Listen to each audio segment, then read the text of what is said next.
the committee. But they were at the hearing, and they called it nothing more than religious prosecution. But as our Mike Watkiss found out, that was just the beginning of the accusations. Mike.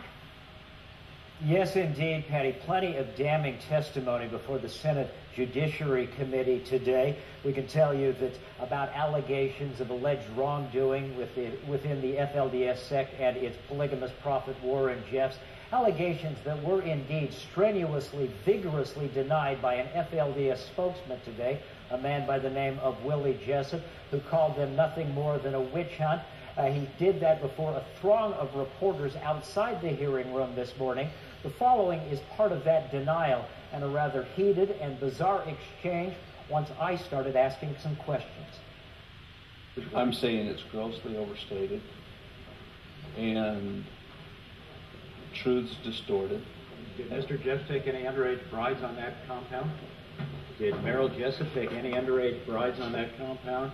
Was Alyssa Wall lying when she said she was forced into a marriage by Warren Jeffs? Mr. Watkiss, of all people that have pumped and told lies, I think you're the heart of it. Tell me where we've lied, Willie. Where have you told the truth? Where have we lied, Willie? Where's the blood atonement you're accusing the church of? I have never mentioned blood atonement. Where's the church? I have never in one report mentioned the word blood atonement. I've talked about real victims, like Ruth Stubbs. Was she forced to marry a polygamous cop who was 32 years old when she was 16, Willie? Was that a lie?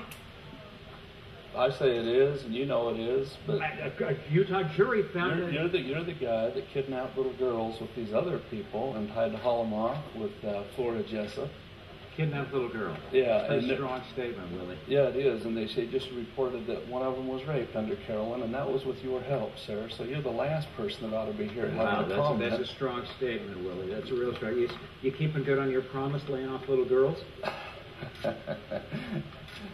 Yeah, I'm pretty good with it. Let's see how you do. And what you see here today is people with a biased opinion making more allegations that can never be proved up in a court of law. How many people and how many things here? They said this man right here, Mr. Watkiss, accuses us of a welfare fraud. They accuse us of what you call that, bleeding the beast.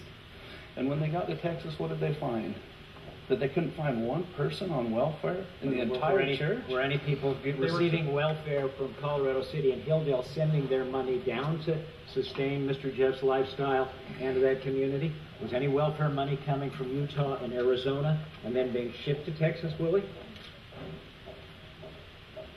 Mr. Watkiss, with your credibility, I don't think it's even fair to you to ask. Coming from a guy like you, that's high flattery, really.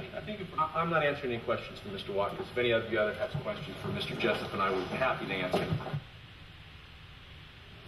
Patty, the man you heard there at the end, Jim Bradshaw, a representative, a lawyer for the FLDS community. I certainly invite Mr. Jessop to present any evidence of wrongdoing on my part to a prosecutor if he has it.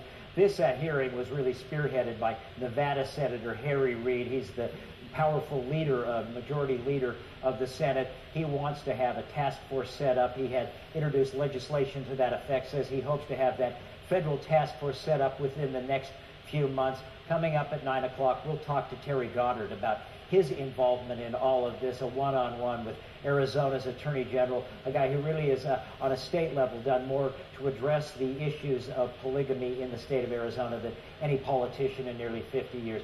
It was a dramatic day here in the nation's capital. Unbelievable. Thank you very much for that, Mike. Well, let's talk to